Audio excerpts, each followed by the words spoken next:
Bible ఏం చెబుతుందో తెలుసా? ధనము నమ్ముకున్నవాడు పాడైపోతాడు. మోసము చేత సంపాదించిన ధనం క్షీణించిపోద్ది. ధనం శాశ్వతం కాదు, కిరీటం తరతరాలు ఉన్నది. ఎందుకు రాస్తున్నాడు ఈ మాటలో? ధనానికి అమ్ముడు పోకూడదు. బిలాం ప్రవక్త మీకు తెలుసు కదా, బాలాకు రాజు ఏం చెప్పాడు? ఇశ్రాయేలుని శపించమని చెప్పాడు. ముందన్నాడు నేను రానన్నాడు. రానన్న తర్వాత రెండోసారి దేవుడిని అడిగాడు, ఎల్లబాకని చెప్పాడు దేవుడు. మళ్ళీ బాలాకు రాజు వచ్చి అతనికి కొంత వెండి బంగారం ఇయ్యగానే ఆశతోటి మళ్ళీ వెళ్ళిపోయి బాలాకు రాజు మాట విన్నాడే కానీ దేవుడి మాటకు లోబడలేదు. కత్తి దూసిన దేవదూత దిగి గాడిద మీద కూర్చున్నటువంటి బిలాముని గోడకు త్రోచి పడేసింది, అవతలకు నెట్టి పడేసింది. బిలాము మాట్లాడేవాడైనా తన మనస్సు నోరు మోగబోయినప్పుడు అతని మనోనేత్రాన్ని ఎలిగించాడు దేవుడు. ఇంకొక్క మారు గనక గాడిదే గనక నా మాట వినకుండా ముందుకు వస్తే నీ గాడిద పైన నిన్ను నరికేసేవాడు అన్నాడు దూత. డబ్బు కమ్ముడు పోయే సేవకుడే నేనైనా సరే ఒక్కటే గుర్తుపెట్టుకోండి, మనం సేవ ఎందుకు చేయాలంటే మన తండ్రి మనసు చెప్పడానికి మనం వెళ్ళాలి. మన కొరకు పరలోక ఔన్నత్యాన్ని, కన్న తండ్రి సాన్నిధ్యాన్ని, ఆ పరలోక మహిమను విడిచి ఈ లోకానికి వచ్చినప్పుడు ఆయన ఏం తీసుకున్నాడు? ఆఫ్టర్ భూమి మీద మనం ఒక ఊరు నుంచి ఇంకొక ఊరికి వెళితే మనం అడగాల ప్యాకేజీ? నో, నేను దీనికి ఒప్పుకోను, బైబిల్ అసలు ఒప్పుకోదు. పిలిచిన వాళ్ళు ప్రేమతో ఇస్తారు, అందులో సందేహం. ఎందుకంటే వాళ్ళు దేవుని పిల్లలే. మన మీటింగ్కి వెళ్ళి ఎవరు పిలిస్తే వెళ్తాం? మనల్ని ప్రేమతో ఆహ్వానించిన వాళ్ళ దగ్గర మనం వెళ్తున్నాం కదా. అలాంటప్పుడు వాళ్ళు ఊరుకుంటారా? నువ్వు ఫ్లైట్కి వెళ్ళినా ఫ్లైట్ ఇస్తారు, ట్రైన్కి వెళ్ళినా ట్రైన్ ఛార్జీ ఇస్తారు, నీకు సంతోషంగానే పంపిస్తారు. అందుకని ఎప్పుడు కూడా మనం ఆశించకూడదు. అందుకే మీ అందరూ ఒక మాట చెప్పాలనుకుంటున్నాను. ఒక ప్రాంతంలో నేను మీటింగ్కి వెళ్ళా. ఆశ ఉంటుంది, లేదంటలేదు. నేను కూడా చెప్తున్నా మాట, ఆశ మనకు ఉంటుంది. ఏమని? మనకేదన్నా ఇస్తే మనకు కూడా పరిచయం ఉంది వెనక, మనకు ఒక మినిస్ట్రీస్ ఉన్నాయి, కొన్ని బ్రాంచెస్ ఉన్నాయి మినిస్ట్రీ తరపున మన ఇప్పుడు. కాబట్టి మన గ్రేట్ గాడ్ చర్చి తరపున ఎన్నో మరి బ్రాంచెస్ ఉన్నాయి. మనకు కొంత అమౌంట్ అవసరం, మన పరిచయం ముందుకు వెళ్ళాలి. మరి హైదరాబాద్ మహాపట్నంలో మనం కూడా చాలా రెంట్లు కడుతున్నాం అని ఆశ మనకు ఉంటుంది. కానీ ఆశ ఉండటం తప్పు కాదు, కానీ వారు ఇచ్చిన దాన్ని బట్టి తృప్తి పడటం చాలా మంచిది. నేను ఒక ప్రాంతం వెళ్ళినప్పుడు ఆ ప్రాంతం వెళ్ళిన తర్వాత ఆడికి వెళ్ళగానే వాస్తవంగా పిలిచిన వాళ్ళు చాలా ప్రేమ గల వాళ్ళు. వాళ్ళ దగ్గర ఏముందో లేదో నాకు తెలియదు. పాపం మీటింగ్ అద్భుతం జరిగింది. 1000 మందిని 100 మందిని పిలిపించారు. మీటింగ్ జరిగిన తర్వాత వచ్చేటప్పుడు వాళ్ళు నాకు ఇచ్చిందని తెలుసా? నాకు ఒక జత బట్టలు పెట్టారు. దగ్గర నేను 700 కిలోమీటర్స్ వెళ్ళాను నేను. అప్పుడు పరిస్థితి అర్థం చేసుకున్నాను. ఏమో దేవునికి స్తోత్రం అనుకున్నా. మళ్ళీ ఇంకో ప్రాంతానికి మీటింగ్ పిలిచారు. అక్కడికి వెళ్ళిన తర్వాత మీరు నవ్వుతారు ఈ మాట చెప్తే. నేను అక్కడికి వెళ్ళిన తర్వాత ఆశ ఉంటుంది మనకు కూడా, కొంత అవసరం ఉంది కాబట్టి చాలా దూరం వచ్చాం కదా, ప్రభు కృప చూపిస్తాడు అనుకున్నాం. అయితే ఆ మీటింగ్ సభలో అక్కడ ఉన్నటువంటి పాస్టర్ గారికి కొంచెం ఆర్థికంగా ఇబ్బందులు ఎదురయ్యాయి. పాపం ఆయన ఏం చేయాలో అర్థం కాక ఆయన ఏం చేశాడంటే ఒక టై నాకు ఇచ్చాడు. ఒక టై ఒక టై ఇచ్చాడు అనమాట. మనం ఒక సూట్ మీద వేసుకునేది ఒక టై ఇచ్చాడు. ఆ టై తీసుకొని ప్రార్థన వచ్చేసాను. బాధపడలేదు. ప్రభువా నీ స్తోత్రం. ఇక్కడ 3 రోజులు వాక్యం చెబితే ఒక టై ఇచ్చారు, ఇంకోసారి వేరే చోట వాక్యం చెబితే ఒక జత బట్టలు పెట్టారు. దేవునికి స్తోత్రం కొన్నా. ఇంకో చోటకి వెళ్ళి మళ్ళీ మీటింగ్కి వెళ్ళా. 3 days కాదు, ఓన్లీ 1 hour. 1 hour 60,000 రూపాయలు ఇచ్చారు. నేను అడిగానా? ఆమేన్ అంటే అర్థం ఏంది ఇక్కడంటే, మనం ఆశించకూడదు. ప్రభువుకి తెలుసు నీ అవసరత ఎంత ఉందో, నీ అక్కర ఎంత ఉందో. అందుకే బైబిల్లో ఒక మాట రాయబడి చూడండి. మత్తయి సువార్తలో చూడండి సార్, ఏముందో. మత్తయి సువార్త 10వ అధ్యాయం తీయండి ఒకసారి తొందరగా. 8 నుంచి 10 వచనాలను చదివిస్తాను, జాగ్రత్త చూడండి. మత్తయి సువార్త 10వ అధ్యాయము 8 నుంచి 10 వచనాలు చూస్తారు. ఇప్పుడు రోగులను స్వస్థపరచుడి, చనిపోయిన వారిని లేపుడి, కుష్టి రోగులను శుద్ధులనుగా చేయుడి, దెయ్యములను వెళ్ళగొట్టుడి, ఉచితముగా పొందితిరి. ఉచితంగా ఇక్కడి నుంచి గుర్తుపెట్టుకోండి. ఉచితముగా పొందితిరి, ఉచితముగా ఇయుడి. ఉచితంగానే మీరు ఉచితంగా పొందారు. నాకాడ స్వస్థతలైనా, అద్భుతాలైనా, మహత్కారాలైనా, అద్భుతాలైనా, వింతలైనా, వినోదాలైనా అవన్నీ నా ద్వారా మీకు ఉచితంగా ఇస్తున్నా. మీరు ఉచితంగా ఇవ్వాలి తప్ప వ్యాపారం చేయకూడదు. కచ్చిపుల పేరు మీద, ఆయిల్ పేరు మీద, లేకపోతే పలానా కొన్ని వస్తువులు అమ్ముకుంటూ. ఇప్పుడు చాలా సంఘాలలో ఏమైందంటే, కొన్ని సంఘాలలో, చాలా కాదు ఎక్కడో కొన్ని వ్యాపారం అయిపోయింది. ఆనాడు యేసు ప్రభు దేవాలయంలో రూకలు మార్చువని కొరడ తీసుకుని కొట్టాడట. అక్కడ వ్యాపారం, నా తండ్రి ఇల్లు వ్యాపారపు విల్లుగా మార్చారు. వ్యాపారపు విల్లుగా మార్చారు. ఇది వ్యాపారపు విల్లు, ఇది నా తండ్రి ఇల్లు అని యేసు ప్రభు కోప్పడ్డాడు. అలాగే ఈ మధ్య చాలా, మీరు మందిరానికి వెళ్తే బయట సూపర్ మార్కెట్ అవసరం, అక్కడే సూపర్ మార్కెట్ ఉంటుంది. మీరు మందిరానికి వెళ్తే మీరు రిలాక్స్ సూపర్ మార్కెట్ అవసరం లేదు, లేదా రైతు బజార్కి అవసరం లేదు, అక్కడే రైతు బజార్ ఉంటుంది. రైతు బజార్ ఉంటుంది, సూపర్ మార్కెట్ ఉంటుంది. ఇంకా మీకు డౌట్ ఉంటే కొన్ని సంఘాలకు పోతే మీకు సిఎస్ బ్రదర్స్ అవసరంలా, అక్కడే సిఎస్ బ్రదర్ ఉంటుంది, ఆర్ఎస్ బ్రదర్స్ ఉంటుంది, అన్నీ ఉంటాయి. ఎందుకు? సంఘాలట మారిపోయినాయి. ఇక వెళ్ళేవాళ్ళు ఏం చూస్తున్నారు? శ్రేష్టమైనటువంటి వాక్యం చూడట్లేదు. మనకి ఎక్కడ సూపర్ మార్కెట్ ఉంది? చర్చి పక్కన. చర్చిలోకి పోతే సూపర్ మార్కెట్, చర్చిలోకి పోతే రైతు బజార్, చర్చిలో పోతే షాపింగ్ మాల్, ఇలాంటివి ఉంటాయి. కనుక దేవుని పిల్లరా, ఈరోజు దేవుని వాక్యం ఉచితంగా మనకిచ్చాడు. స్వస్థతలు, అద్భుతాలు మనకు ఉచితంగా ఇచ్చాడు. ఉన్నాయి, జరుగుతాయి, ఖచ్చితంగా జరుగుతాయి, సమస్యలే. ప్రభు ప్రతిదీ మనం చేస్తాడు, అవసరమని బట్టి. మళ్ళీ నువ్వేదో పట్టి పీడిస్తే కాదు, నీ అవసరాన్ని బట్టి. లాజరు చనిపోవడం దేవుడి చిత్తం, బ్రతకడం కూడా దేవుడి చిత్తమే. ఆయన చేస్తాడు. దేవుడు నిన్న నేడు ఏకరీతిగా ఉన్నవాడు, ఆయనకు అసాధ్యమైన కార్యం ఏది కూడా లేదు. అందుకే స్వస్థపరచు యెహోవాను నేనే అన్నాడు.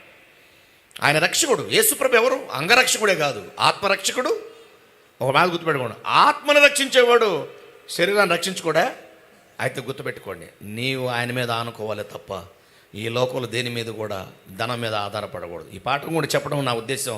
నన్ను చాలామంది అడిగిన ప్రశ్న, ఎంత తీసుకుంటారు అన్నారు, మీరు ఎంత తీసుకుంటారు అయ్యగారు, ఎంత ప్యాకేజ్ తీసుకుంటారు 1 డేకి 3 డేస్కి అన్నారంటే కారణం ఏంటి? అవతల వాళ్ళు కొందరు ఇటువంటి ప్రబుద్ధులు, ఇదిగో మేము వస్తే మాకు ఇంత ఇయ్యాలా, మేము వస్తే మాకు ఇంత అయితేనే మేము వస్తాం. ఎందుకంటే నేను కొన్ని మీటింగ్స్కి నేను డేట్స్ ఇచ్చాను. నాతో పాటు ఇంకొక స్పీకర్ని అక్కడ డేట్ ఫిక్స్ చేసిన తర్వాత ఆయన వస్తున్నాడని చెప్పారు, ఆ వేరే స్పీకర్ వస్తున్నారని ఈ మీటింగ్ ఎవరైతే పెడితే వాళ్ళు చెప్పారు నాకు. తీరా మళ్ళీ అడిగితే ఎందుకు బ్రదర్ అంటే ఇంకా కన్ఫర్మ్ అవ్వలేదు అన్నాడు. అంటే వాళ్ళ డేట్ ఇంకా కన్ఫర్మ్ అవ్వలేదు, మీ డేట్స్ కన్ఫర్మ్ అన్నాడు. నా డేట్స్ కన్ఫర్మ్ అయింది, నేను ఆశించుకుని డేట్ ఇచ్చేసాను. ఇంత ఇస్తారని అడగలేదు, నేను అడగలేదు. అవతల వ్యక్తి ఎందుకు రాలేదంటే కొంచెం ఏదో అమౌంట్ దగ్గర ఏదో కొంచెం ఏదో ఇంకా వీలుగా ఇంకా కుదరలేదంట అమౌంట్ దగ్గర అని. పేరు చెప్పను, ఎందుకు ఇవ్వండి మాట. అమౌంట్ని బట్టి మనం వెళ్ళకూడదు. యేసుప్రభు అన్నాడు, నేను ఉచితంగా ఏమంటున్నా అక్కడ, నేను ఉచితముగా, మీరు ఉచితముగా పొందితిరి, ఉచితముగా ఇయ్యుడి, ఉచితంగానే ఇయ్యండి. మీ సంచులలో బంగారమునైనను, మీ సంచులో బంగారం ఉండకూడదు, వెండినైనను మీ సంచుల్లో వెండి ఉండకూడదు, రాగి అయినను మీ సంచుల్లో రాగి ఉండకూడదు, ప్రయాణము కొరకు జాలె అయినను, ప్రయాణం కొరకు జోలిని అంటే ఎవరు నెత్తారేమని సంచి పట్టుకుని అడుక్కునే వాళ్ళ అవసరం లేదు. 2 అంగీలనైనను, 2 అంగీలు కానీ, చెప్పులనైనను, ఆఖరికి చెప్పులు కూడా. అంటే యేసుప్రభు చెప్పులు లేకుండా నడవమని కదా అర్థం. మీరు ఆ చెప్పులు కొనుక్కోవాలా, ఇది కొనుక్కోవాలా, అది కొనుక్కోవాలి అవసరంలా. నీకు ఏం కావాలో నీ తండ్రి ఇస్తాడు అక్కడ, వాడిని ప్రేరేపిస్తాడు. ఆ తర్వాత వచ్చేలకి చేతి కర్రనైనను సిద్ధపరచుకొనకుడి. అది ఎవరైనా కొడతాడేమో, ఎవరైనా చంపేస్తాడేమో, చేతి కర్రను కూడా సిద్ధపరచుకోకండి. పనివాడు తన ఆహారమునకు పాత్రుడు. అది పనివాడు అంటే నువ్వే పనివాడివి. నువ్వు వాక్యం చెప్పడానికి వెళ్ళావు, నువ్వు ఎవరి గురించి చెప్పడానికి, రాజు గురించి. ఏ రాజు అయినా? King of king, lord of the lord, ప్రభువులకు ప్రభు, రాజులకు రాజుని ప్రకటన వెళ్ళినప్పుడు ఆయన రారాజైన కొడుకుగా, కుమార్తెగా నువ్వు పరిచర్యకి వెళ్ళినప్పుడు నీకు తక్కువ చేస్తాడా? వచ్చే త్రోవలో చూపిస్తాడేమో నీకు షెకేలు. ఎవరు తెలుసు? ఆయన ఏమైనా చేస్తాడు. ఆయన యోనా అని సముద్రంలో మింగడ చేపను పంపించాడు, మళ్ళీ మింగింది, మళ్ళీ కట్టలేదు, మళ్ళీ కక్కలేదు బయట ఒడ్డుకి. అందుకే ఎప్పుడు కూడా మనం ఆశించకూడదు. అందుకే బైబిల్ చెబుతుంది ఒక మాట, సామెతల గ్రంథం 28వ అధ్యాయం. ఒకసారి సామెతల గ్రంథం 28వ అధ్యాయం ముగించేసుకుందాం. 6వ వచనం ఇలా చూడండి, వంచకుడై ధనము సంపాదించిన వానికంటే, 28 సామెత 28:6 చదువుతాం, జాగ్రత్త అందరూ కూడా. వంచకుడై ధనము సంపాదించిన వానికంటే యథార్థముగా ప్రవర్తించు దరిద్రుడు వాసి. చూసారా? వాసి, యథార్థముగా ప్రవర్తించిన దరిద్రుడు. అంటే ఎవడు వంచకుడై ధనము అంటే ఈరోజు చాలామంది వంచకులుగా ధనము సంపాదించడానికి వాక్యాన్ని నమ్ముకుంటున్నారు. కానీ గుర్తుపెట్టుకోండి, శ్రేష్టమైన వాక్యాన్ని మనం ఉచితంగానే ఇవ్వాలి. ఎక్కడ ఏది ఆశించు. నేను మనస్ఫూర్తి చెప్తున్నా ఈ మాట, నిజం పెట్టారా, నేను ఎందుకు కావాలని మనం ఎక్కడికి వెళ్ళా సరే మన అవసరాలు ప్రభువుకు తెలుసు. అవతల వారిని ప్రేరేపించే దేవుడు, మనం ఆశించాల్సిన అవసరం లేదు. నువ్వు ఒకవేళ ఆశిస్తున్నావంటే అది వంచకుడు. నన్ను ఒక అతను అడిగాడు, మీరు ఎంత తీసుకుంటారని. ఇప్పుడు ఒకవేళ నేను ఆశించాను అనుకో, ఆ వంచకుడు ఎవడో కాదు, నేనే వంచకుడిని అవుతాను. నాకు మీరు చెప్పాను, ఒకసారి పోతే టై ఇచ్చారు, ఇంకోసారి ఒక జత బట్టలు ఇచ్చారు, ఇంకొక మీటింగ్కి వెళ్తే ప్రభువుని అడిగా, తండ్రి నా దగ్గర ఏమీ లేవన్నా. ఒక్క 1 అవర్ ప్రసంగం చేశాను, దిగాను కిందకి, 60,000 రూపాయలు ఇచ్చారు. నేను అడగలేదు వాళ్ళని, డిమాండ్ లేదే. డిమాండ్ ఉన్న వాక్యానికి ఉచితంగా పొందితిరి, ఉచితంగా ఇవ్వండి. మీరు వాక్యం ఉచితంగా వచ్చింది, స్వస్థతలు, అద్భుతాలు. ఎలా సేవకులు వస్తున్నారంటే, మనకంటే పెద్ద వయసు ఉన్న వాళ్ళు కూడా, అయ్యగారు మీరు మా పట్టణం రావటం ఆశీర్వాదకరం, అయ్యగారు మీరు మా పట్టణం రావటం ఆశీర్వాదకరం. నిజం, చాలామంది ఇలా నాతో అన్నవాళ్ళు ఉన్నారండి. ఇప్పుడు నాకు ఇది ఏ నెల అండి? ఇప్పుడు ఇది అక్టోబర్ నెల కదా, 2025 అక్టోబర్ నెల. మనకు 2026 వరకు, 2026 సంవత్సరం మే నెల వరకు ఫుల్ మీటింగ్స్ ఉన్నాయి మనకి. వాళ్ళు ఏమన్నారు తెలుసా? అయ్యా మీరు మా పట్టణానికి రావటం మాకు ఆశీర్వాదకరం. మీరేమి లేదయ్యా, మీరు రండి, మీరు మీ పాదం మోపండి మా ప్రాంతానికి అంటే. ఆ నమ్మకం చూసే వాళ్ళకి అంటే వాళ్ళు ఎందుకు పిలుస్తారు? ఒక ప్రార్థనాపరుడు మన కుటుంబం, మన గ్రామం వస్తున్నాడు. ఎలీషా వస్తుంటే ఆ ప్రాంతాలు ఆశ్రయించబడ్డాయి. సేవకుడిది అలా ఉండాలి. అందుకే వంచకుడై ధనము సంపాదించిన వానికంటే యథార్థముగా ప్రవర్తించిన దరిద్రుడే వాసి. ఆమేన్. అది కాబట్టి మనం ఎక్కడ డబ్బుకు లొంగొద్దు. నేను చెప్తున్నా కదా, ఇప్పుడు నేను మళ్ళీ లైవ్ చెప్తాను. చాలా మంది ఒకసారి మీరు యూట్యూబ్లో అన్నారు కదా, ఏం తీసుకోవాలని చెప్పి, నిజం అదే పక్క. ఏ మీటింగ్ మీద సరే అవసరం లేదు. ఎందుకో దేవుడిచ్చాడండి ఈ వరం మనకి. దేవుడిచ్చిన వరాన్ని డబ్బుకు అమ్ముకుందామా? బాలాగు రాజు దగ్గర అమ్ముకున్నాడు బిలాం ప్రవక్త, ఏమయ్యాడు? ఎక్కడో బాలాగు రాజు చరిత్ర పాత నిబంధనలో ఉంటే, క్రొత్త నిబంధనలో హెబ్రీ పత్రిక, పేతురు పత్రిక వరకు ఈ బిలాం గురించి రాశాడంటే, బాలాగు రాజు గురించి, బిలాం ప్రవక్త గురించి. ఎందుకు చెప్పండి? అటువంటి డబ్బు కమ్ముడు పోయిన బిలాం ప్రవక్తలో అందరు కాదు, కొందరు ఉన్నారు కాబట్టి ఇలా అడుగుతున్నారు. అడిగిన వాళ్ళు తప్పు కాదు, అడిగిన వాళ్ళది మంచి మనసు. ఎందుకంటే మన మనసిరి వాళ్ళు అడిగారు కదా. నేనేమంటానంటే, అడగటంతో అడిగిన వాళ్ళు తప్పు కాదు, చెప్పేవాడు మాత్రం డిమాండ్. ఆమేన్. ఇది పాయింట్ గుర్తుపెట్టుకోండి. చెప్పేవాళ్ళు మాత్రం డిమాండ్ చేయకూడదు. ఉచితంగా పొందితిమి, ఉచితంగానే ఇచ్చేద్దాం, అంతే. ఉచితం కదా. అయినా నువ్వు వెళ్తే ఏ ఊరు వెళ్తావు? భూమి మీద అమెరికా. ఒక ఆయన అన్నాడు, అమెరికా వేస్తారని. నాకు నిన్న కొన్ని డేట్లు వచ్చినాయి, ఢిల్లీలో మీటింగ్స్ మొదలైనవి. ఇప్పుడు ఆ ఢిల్లీలో డేట్ ఇచ్చేసాను, ఆల్రెడీ 3 రోజులు డేట్లు ఇచ్చేసాను. అబ్బా ఢిల్లీ ఆడ భూమి కదా అది, ఈ భూమి ఇలాంటి భూమి అక్కడ ఉండదా? భూమి మీద ఒక ఢిల్లీ, ఒక కువైట్ నుంచి కొంతమంది నాకు ఫోన్ చేశారు, కొంతమంది కామెంట్స్ రాశారు. కొంతమంది కువైట్ వెళ్తున్నాం అనుకోండి మీటింగ్, మనం అరే కువైట్ వెళ్తున్నాడా? నువ్వు ఎక్కడికి వెళ్ళినా గుర్తుపెట్టుకో, భూమి మీద వెళ్తావు తప్ప నువ్వు పరలోకం ఏం పోవు. పరలోకానండి వచ్చిన యేసయ్య గొప్ప, కానీ భూమి మీద ఉండేదో చిన్న ఆ పట్టణం, ఈ పట్టణం, ఆ ఢిల్లీ లేదా ఈ అమెరికా పోయేతో గొప్ప. అమెరికా అయితే అది భూమి కదా, ఇలాంటి నీళ్ళు అక్కడ ఉండవా? అక్కడ ఇక్కడ లేదా? అదే గుర్తుపెట్టుకోండి. భూమి మీద తిరిగి సువార్త చేసినాడు కానీ గొప్ప. పరలోకాన్ని విడిచి, పరలోకాన్ని ఔన్నత్యాన్ని, కన్నతండ్రి సాన్నిధ్యాన్ని, పరలోక మహిమను విడిచి మహాదేవుడే, తీతుపత్రి చెప్పినట్టుగా 2:15లో మహాదేవుడే, 2:13 అంటాడు. ఆయన మహాదేవుడు, యేసుక్రీస్తును మన రక్షకుడైన మహాదేవుడే మానవుడుగా, నరవతారిగా, చిన్న పిల్లవుడుగా, చిన్న పసిబిడ్డగా మారిపోయాడు. ఆయన గొప్ప. ఆమేన్. మంద కాదు గొప్ప. ఓకేనా? ఎక్కువ మాట్లాడితే వీడియో ఎక్కువైపోద్ది. నేను చెప్పేది ఒకటే, ఎప్పుడు మనం డబ్బుకు అమ్ముడు పోకూడదు. నా ఒపీనియన్ కూడా చెప్తున్నా, డబ్బుకు మనం సేవ చెయ్యొద్దు. డబ్బుకు మనం సేవ చేసావంటే అది ఫలించదు. ఒకటే గుర్తుపెట్టుకోండి, ఎవడైనా వంచకుడై డబ్బుకో, ధనానికో, వెండికో, బంగారానికో అమ్ముడు పోయేవనుకో, ఒకవేళ ఏదో దుస్తులు ఇస్తారని, బట్టలు ఇస్తారని, వానిలో పరిశుద్ధాత్మ దేవుడు ఉండడు. ఆమేన్. ఇది ఉండడు. పరిశుద్ధాత్మ దేవుడు ఉండడు. పరిశుద్ధాత్మ దేవుడు ఉండడు. అందుకే బిడ్డలారా, నేను మీ అందరూ చెప్పాలనుకున్న ఒకటే, మనం ఎప్పుడు మన డబ్బుకు అమ్మబడకూడదు. ఈ హృదయం డబ్బుకి ఎప్పుడు లొంగకూడదు. ఈ హృదయంలో డబ్బుకు లొంగిందంటే ఈ హృదయంలో ఉండవలసిన వాడు ఉండడు. అందుకంటాడు, లోకములో ఉన్న అపవాది కంటే మీలో ఉన్నవాడు గొప్పవాడు. మనలో ఒక ఆయన ఉన్నాడు, ఆయన పరిశుద్ధాత్మ దేవుడు. గారడి సీమోను వచ్చాడు, పిలుపు దగ్గరికి వచ్చాడు. నీ ఎంత వెండి అయినా తీసుకో, ఎంత ధనమైనా, ఎంత డబ్బు అయినా తీసుకో, నీ దగ్గర ఉన్న పరిశుద్ధాత్మ దేవుడు నాకు ఇచ్చే అన్నాడు. వెంటనే ఒక్కసారిగా పిలుపు అపోస్తులు ఆయన వైపు చూసి, నువ్వే కాదు, నీవు నశించుదువుగాక, నీతో పాటు నీ వెండి కూడా నశించునుగాక. డబ్బుతో పరిశుద్ధాత్మ దేవుడిని కొనలేం. ఈరోజు అక్కడక్కడ కొంత వ్యాపారపు పద్ధతిలో వ్యాపార సంస్థలు మొదలయ్యాయి కాబట్టి ఈ పాఠం చెప్పక తప్పదు. ఎవరిని ఉద్దేశించి కాదు, ఎవరు బాధపడకండి. కొందరు ఇలాంటి వాళ్ళు ఉన్నారు. వద్దు, మన ప్రభు ఉచితంగా ఇచ్చాడండి ఈ వరం.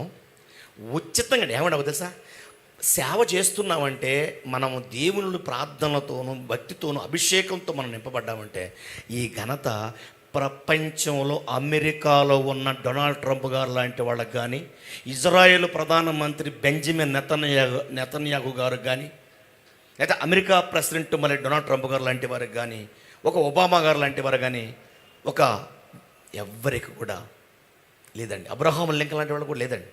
ఎందుకంటే ఆ అభిషేకం దేవుడు నీకు ఇచ్చాడు. నీ ముందు అధికారి తన శిరస్సు ఉంచాడు అంటే నీలో అభిషేకం అన్నట్టు. పాత నిబంధన చరిత్ర మీద చూస్తే రాజులందరూ ప్రవక్తలకు లోబడ్డారు. ఎందుకంటే వాళ్ళు అభిషేకం పడినవారు. యుద్ధానికి వెళ్ళాలన్న ప్రవక్తను అడిగి వెళ్ళాలి.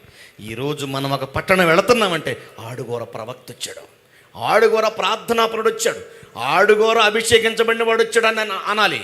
ఆడుగోర అభిషేకించబడిన మా ఇంటికి వస్తున్నాడు, అభిషేకింపబడిన వాడు మా సంఘానికి వస్తున్నాడు. వాళ్ళు ఆనందపడాలి. వాళ్ళు ఆనందపడాలంటే నీళ్ళు ఏముండాలి? ఆ పరిశుద్ధాత్మ దేవుడు ఉండాలి, ఆ అభిషేకం ఉండాలి. అందుకే ఎప్పుడు చెప్తా, సేవ చేయాలంటే డబ్బుకు లంక ఉండాలంటే 3 విషయాలు గుర్తుపెట్టుకోండి. 1, పిలుపు దర్శనం ఉండాలి. 2, పిలుపు ఉండాలి. 3, అభిషేకం. దర్శనం లేనిదే పిలుపు లేదు, పిలుపు లేనిదే అభిషేకం లేదు. ఈ 3 ఉండాలి. అలాగే సేవకుడు సేవ ఫలించాలంటే పరిశుద్ధాత్మ దేవుడు ఉండాలి, దేవదూత ఉండాలి, 3వ వాడు సేవకుడు. 3 కలిసి పనిచేస్తే సేవ బలోపేతం అవుతుంది, స్థిరపడుతుంది. ఆత్మలు కూడా రక్షణ పొందుతాయి. పరలోక రాజ్యానికి నడిపించాలి ఆత్మలు. మా సంఘానికి 1,00,000 మంది వస్తున్నారు కాదు, 1,00,000 మంది వచ్చి ఒకసారి ఎడబడితే ఎట్లా కాదు, అలా కాదు. అలాగైతే పేతురు గారు ప్రసంగించినప్పుడు 8,000 మంది బాప్తిసం పొందారు. ఒకసారి 5,000 ఒకసారి 3,000. కానీ మాట చెప్పన, హెబ్రీ పత్రిక వచ్చేలాగే పౌలు గారు అంటాడు, మీరందరికంటే సీనియారిటీ ఉంది, సిన్సియారిటీ ఉంది, కానీ ఒకడు మళ్ళీ మూలోపదేశంలో ఒకడు బోధించినట్లుగా మరలా మీకు బోధించవలసి వస్తుంది అన్నారు. అంటే వాళ్ళు అందరికంటే ముందు రక్షణ పొందిరే కానీ వాళ్ళల్లో దేవుని శక్తి వాక్యము లేదు. 1,00,000 మంది వెళ్ళటం కాదు, పరలోకానికి 10 మందిని పంపే వాక్యం కావాలి. ఇది వాక్యం. వాక్యంతో బలపరచండి. ఏదో కచ్చిపులు అమ్ముకోనో, హాయిలు అమ్ముకోనో, నూనె అమ్ముకోనో, అది అమ్ముకోనో, ఇది అమ్ముకోనో డబ్బుకి వెళ్తే వంచకుడని దేవుడు పేరు పెడతాడు. లేదా నీ పేరు బిలాం, మరో దురాత్మ పెట్టిన బిలాం. దురాత్మ పెట్టింది బిలాంకి. ఎన్నిసార్లు దేవుడు చెప్పాడు వద్దు అని చెప్పినా కానీ మళ్ళీ వెళ్ళాడు. డబ్బుకి మనం లొంగకూడదు, వద్దు. ఎందుకంటే ధనము శాశ్వతం కాదు, కిరీటం తరతరాలు ఉండదని అంటాడు. 1 కొరింథీ ఒకసారి 1 కొరింథీ ముగిచేసుకుందాం. 9వ అధ్యాయము 1 కొరింథీ 9వ అధ్యాయములో ఒకసారి 18 వచ్చిన మీరు చూడండి. ఒకసారి ఏమి రాయబడింది? నాకు జీతమేమి, నేను సువార్తను ప్రకటించినప్పుడు సువార్త యందు నాకున్న అధికారమును పూర్ణముగా వినియోగపరచుకొనకుండా సువార్తను ఉచితంగా ప్రకటించుటయే నా జీతం. ఆమేన్. చప్పట్లు గట్టి కూడా ఉచితంగా ప్రకటించాలి. సువార్తను ఏం చేయాలా? ఉచితంగా. 2వ కొరింథీ 11వ అధ్యాయము ముగిచేసుకుందాం. 9వ వచనం ఏముంది అక్కడ? మరియు నేను మీ యొద్ద ఉన్నప్పుడు నాకు అక్కర కలిగి ఉండగా నేనెవని మీదను భారము మోపలేదు. మాసిదోనియా నుండి సహోదరులు వచ్చి నా అక్కర తీర్చిరి. ప్రతి విషయములో నేను మీకు భారంగా ఉండకుండా జాగ్రత్త పడితిని. ఇక ముందు కూడా జాగ్రత్త పడదును. ఆమేన్. ఇది గుర్తుపెట్టుకోండి ప్రతి ఒక్క సేవకులు. నేనైనా సరే ఏ సేవకులని గుర్తుపెట్టుకోండి. ఏమన్నాడంటే ఇక్కడ, నాకు అక్కర కలిగినవన్నీ నేను ఎవరి మీదను భారము మోపలేదు. నాకు అక్కర కలిగే పలానా అవసరం ఉన్నా కానీ నేను భారం కలిగించలేదు. అంతేకాదు మాసిదోనియా నుండి నేను ఒక ప్రాంతాన్ని మీటింగ్కి వచ్చాను. మీటింగ్కి వచ్చినప్పుడు అక్కడ వాళ్ళు నాకు సహాయం చేయలేని స్థితిలో ఉన్నా కానీ నేను వాళ్ళకి భారంగా ఉండలేదు, వాళ్ళని ఇబ్బంది పెట్టలేదు. మాసిదోనియా నుండి వచ్చిన సహోదరులు వచ్చి నా అక్కర తీర్చారు. ప్రతి విషయంలోనూ నేను మీకు భారముగా ఉండకుండా జాగ్రత్త పడుతుంది. దైవజనుడు జాగ్రత్త పడాలి. ఏ విషయాలు ఎవరిని భారంగా ఉండకూడదు, ఎవరిని ఒత్తిడి చేయకూడదు. ఏ పరిస్థితుల్లో ఒక మాట గుర్తుపెట్టుకోండి. ఒక 3 రోజులు 4 రోజులు వాళ్ళు మీటింగ్ పెడుతున్నారంటే వాళ్ళకి ఎంత ఖర్చు అవుతుంది తెలుసా? డబ్బు అక్కడ ఎంత ఖర్చు తెలుసా? వచ్చిన ఇంతమందికి భోజనాలు, మంచి చెడ్లు, ఎంతోమందికి ఆతిథ్యం ఇవ్వడం, ఆడికి అవసరం ఏర్పాట్లు, స్టేజీలు, ఫ్లెక్సీలు, బ్యానర్లు, కడపత్రికలని, పబ్లిసిటీ చేయటం అని, అక్కడికి వచ్చిన వాళ్ళందరూ కూడా అనేక మంది సేవకులకి భోజనాలు. ఏందనుకున్నారు? ఈరోజు కొన్ని ప్రాంతాలు చెప్పకూడదు, సిగ్గండి, కొన్ని చోట్ల భోజనాలు అప్పుడు కూడా తన్నుకుంటారు కొన్ని ప్రాంతాల సేవకులు. వద్దు, అలా ఉండకూడదండి, వద్దు. మన ప్రవక్తను బట్టి పరిశుద్ధాత్మ దేవుడు నీళ్ళు ఉన్నాడు లేడు తెలిసిపోద్ది, అప్పుడే గుర్తుపెట్టుకోండి. అందుకే మనం ఎప్పుడు ఆత్మతో నింపబడిన సేవకులుగా ఉండాలి. ప్రార్థనాపూర్వకంగా మనం బయటికి వెళ్ళాలి తప్ప డబ్బును బట్టి, ధనాన్ని బట్టి మనం ముందుకి వెళ్ళకూడదు. అందుకే నేను చాలా జాగ్రత్తగా, నేను మీకు భారము కలగకుండా ఉండాలని జాగ్రత్త పడితేనే ఇక ముందు కూడా జాగ్రత్త పడదు. రోమీయుల పత్రిక 3వ అధ్యాయము, రోమీయుల రాసిన పత్రిక 3వ అధ్యాయం 24వ వచనంలో యేసు క్రీస్తు యేసు కాబట్టి నమ్మువారు ఆయన కృపచేతనే క్రీస్తు యేసు నందలి విమోచనము ద్వారా అది ఉచితముగా నీతిమంతులని తీర్చబడుచున్నారు. ఉచితంగా నీతిమంతులు తీర్చబడ మనమంతా. ఇప్పుడు చెప్పండి, నువ్వు ఎలాగట్టావు నీ పాపాలకి? నువ్వు ఉచితంగా నీ పాపాలు తీసేశాడు యేసు ప్రభు. ఉచితంగానే మీరు నీతిమంతులుగా తీర్చబడ్డారు. అలాంటప్పుడు నీవు కూడా ఉచితంగానే దేవుని యొక్క సేవ చెయ్యాలి. ధనాన్ని మాత్రం ఆశించొద్దు. తప్పకుండా ప్రతి ఒక్కరిని మనము మరి అభిషేకంతో నింపేవారంగా మనం వెళుతున్నామంటే, మనతో పాటు అనేక మంది ఆత్మతో నింపేవారంగా, అనేక మంది కరుడు కట్టిన గుండెలు, రాతి గుండెలు, బండబారిపోయిన హృదయాలు పగిలిపోయేటట్టు మనం ఆత్మతో నింపబడి దేవుని సన్నిధిలో గనక మనం ఉంటే, ఈ డబ్బు మీద, వెండి మీద, ధనం మీద ఎప్పుడు మనం ఆశ పెట్టుకోము. అందుకే యాకోబు పత్రిక అంటాడు 3వ అధ్యాయంలో, యాకోబు పత్రిక 3వ అధ్యాయం 1వ వచనంలో ఇలా రాయబడి చూడండి, సహోదరులారా బోధకులమైన మనము మరి కఠినమైన తీర్పు పొందుదుమని తెలుసుకొని మీలో అనేకులు బోధకులు కాకుండా. బోధకులు డబ్బు కోసం వద్దు కావద్దు. ఈరోజు ఒక అన్యుడు, ఒక అన్యుడు, లేకపోతే ఒక హేతువాది, ఒక మతోన్మతి ఈరోజు ఒక్క సేవకుని అడ్డు పెట్టుకొని మిగతా సేవకులందరినీ అనరాని మాటలు మాట్లాడుతుంది. మీరు బోధకులు అవ్వాలనుకున్నారా? డబ్బు కోసమో, ధనం కోసమో కాదు, ఆత్మల భారం కొరకు నువ్వు సేవకుడు కావాలి. ఇదే గుర్తుపెట్టుకోండి, డబ్బు కోసమే. నిజం చెప్తున్నా. ఇప్పుడు నేను ఉన్నానని హైదరాబాద్లో 250 బిల్డింగ్ కట్టే ఒకప్పుడు. నేను డబ్బే సంపాదించాలనుకుంటే, నేను బిల్డింగ్స్ కడితే లక్షల డబ్బు వస్తుంది నాకు. పిచ్చి సెకండ్ చేతుంటే కట్టల డబ్బులు అన్నీ 1000 రూపాయల నోట్లు, 500 నోట్లు ఆ రోజుల్లో. కానీ ఈరోజు నేను సంపూర్ణ సేవకు ఎందుకు వచ్చింది తెలుసా? కోట్ల చూశాను ఒకప్పుడు, కానీ దాంట్లో లేని సంతోషం ఈరోజు ప్రతి నిత్యం దేవుని సన్నిధిలో ఆనందం పొందుతున్నాను. ఆమేన్. అది డబ్బు కోసం రావద్దు, దేవుని కొరకు రావాలి, ఆత్మల భారం కొరకు రావాలి. అందుకే బోధకులమైన మనం మరీ కఠినమైన తీర్పు ఉంది కాబట్టి, ఆ కఠినమైన తీర్పు రేపు దేవుడు మనం లెక్క అడుగుతాడు. ప్రతి వెంట్రుకతో సహా లెక్క ఉంది, దేవుడు లెక్క అడుగుతాడు. మనం సర్వశక్తుడికి భయపడుతూ మనం సేవ చేద్దాం. ఓకేనా? ఎవరైనా బాధ పెడితే ఏమనుకోబాకలు కోరుతూ పేతురు రాసిన పత్రికలో ఎందుకు మనం అడగకూడదు, మీటింగ్కి వెళ్ళినప్పుడు ఎందుకు మనం అడగకూడదు, ఈ ఒక్క మాట చెప్పేసి ముగిస్తా. నేను చదివేస్తాను. పేతురు రాసిన మొదటి పత్రిక 2వ అధ్యాయం 9వ వచనంలో, చీకటిలో నుండి ఆశ్చర్యకరమైన తన వెలుగులోనికి పిలిచిన వాని గుణాతిశయములు ప్రచురము చేయ నిమిత్తము ఏర్పరచబడిన వంశమును, రాజులైన యాజక సమూహమును, పరిశుద్ధ జనమును, దేవుని సొత్తైన ప్రజలనై ఉన్నారు. మీరెవరో తెలుసా? మీరు రాజు ఎక్కడైనా అడుక్కుంటాడా? మీరు చెప్పండి. అవునా? మీరంతా నవ్వుతారని మీకు అదే కాదు. మీకు అదే, రాజు అడుక్కోడు ఎక్కడైనా? రాజు అడుక్కోడు. రాజుకి అడిగే గుణం ఉండకూడదు. మీరెవరు? రాజులు. ఇంకా చెప్పనా, రాజు కంటే పెద్ద కులం నీ కులం. ఏ కులం? రాజులైన యాజక సమూహం. రారాజైన కింగ్ అండి మన యేసు. కింగ్ ఆఫ్ కింగ్ అండి మన ప్రభు. ఆయన రాజులకి రాజు. ఆయన గురించి నువ్వు బోధిస్తున్నప్పుడు నువ్వు అడుగుతావా? నువ్వు వెళుతున్నావంటే రాజు వస్తున్నాడు రా అనుకోండి, జనం అందరూ నీకే చూడాలి తప్ప రాజు చేయి చావటం ఏంటంటే అవసరం లేదు. దేవుడికి తెలుసు నీ అక్కర్లని, నీకు అక్కరకున్నవన్నీ మీ పరలోక తండ్రికి తెలియను. అది కాబట్టి ఏమి ఇవ్వాలో నీ ప్రభువుకు తెలుసు. భూలోకంలో తండ్రిని గుడ్డును అడిగితే చేపనిచ్చినా, లేకపోతే రొట్టెని అడిగితే మరి తేలునిచ్చినా, భూలోక తండ్రులు ఇంత మంచి ఈవులు ఇస్తున్నప్పుడు పరలోకం ఉన్న తండ్రిని నేను ఇవ్వనా అని దేవుడు చెప్తున్నాడు. కాబట్టి మనం రాజులుగా మనం ఉన్నాం కాబట్టి దయచేసి మనందరం కూడా ప్రభువు నామమున, యాకోబు పత్రిక 5వ అధ్యాయములో 8వ వచనంలో ఒక మాట ఉంది, చివరి మాట. ప్రభు రాక సమీపించుచున్నది గనుక మీరును ఓపిక కలిగి ఉండుడి, మీ హృదయములను స్థిరపరచుకొనుడి. సహోదరులారా, మీరు తీర్పు పొందకుండా నిమిత్తము ఒకని మీదొకడు సనగుకుడి. ఇదిగో న్యాయాధిపతి నా వాకిట నిలిచి ఉన్నాడు. న్యాయాధిపతి నీ వాకిట నిలిచి ఉన్నాడు. నా సహోదరులారా, ప్రభు నామమున బోధించిన ప్రవక్తలను, అది ఆ మాట అండర్లైన్ చేయండి అందరూ కూడా, ప్రభు నామమున బోధించిన ప్రవక్తలను శ్రమానుభవమును ఓపికకును మాదిరిగా పెట్టుకొనుడి. మీరు మాదిరిగా పెట్టుకోండి. అది ఆమేన్. అది ప్రారంభంలో ప్రవక్తలు ఎలా ఉన్నారో, అపోస్తులు ఎలా ఉన్నారో వారిని మనం మనసును పెట్టుకొని మన సేవలో ఓపికగా కొనసాగుదాం. ధనము నమ్ముకున్నవాడు పాడైపోతాడు. ధనం శాశ్వతంగా, అది కిరీటము తరతరాలు ఉండదు. ఎవరిచ్చిన డబ్బు మన దగ్గర ఉండదు. మనం సంపాదిస్తామే ఆత్మలకి. వీళ్ళందరూ ఇచ్చే డబ్బు కంటే దేవుడు ఒకరోజు నీతి కిరీటం ఇస్తాడు మన దగ్గర. ఆమేన్. ఏమిస్తాడు? వీళ్ళందరూ ఆత్మలు మనం సంపాదిస్తే మనకు జీవ కిరీటం ఇస్తాడు మన యేసయ్య. అందుకే ఈ లోకానికి వచ్చాడు, మన కోసం ప్రాణం పెట్టి చనిపోయి 3వ రోజు తిరిగి లేచాడు. అదిగో పరలోక రాజ్యంలో ఆయన తండ్రి కుడి ఆశీనుడై ఉన్నాడు. అన్నీ చూస్తున్నాడు, మన కొరకు విజ్ఞాపన చేస్తున్నాడు. రోమా 8:31 ప్రకారంగా 35 వచ్చిన ప్రకారంగా విజ్ఞాపన చేస్తున్నాడు మన కొరకు. ఆయన ధవళ సింహాసనం ఆశీనుడై ఉన్నాడు. మనకి మంచి కిరీటం ఇస్తాడు.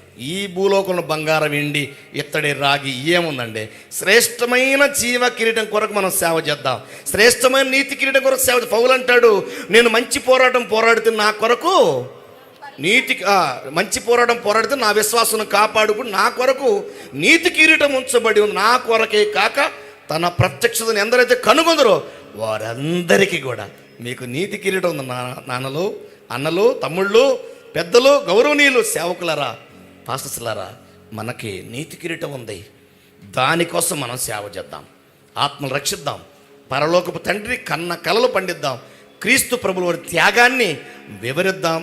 మహోన్నతమైన జ్ఞానాన్ని ప్రపంచాన్ని చాటుదాం.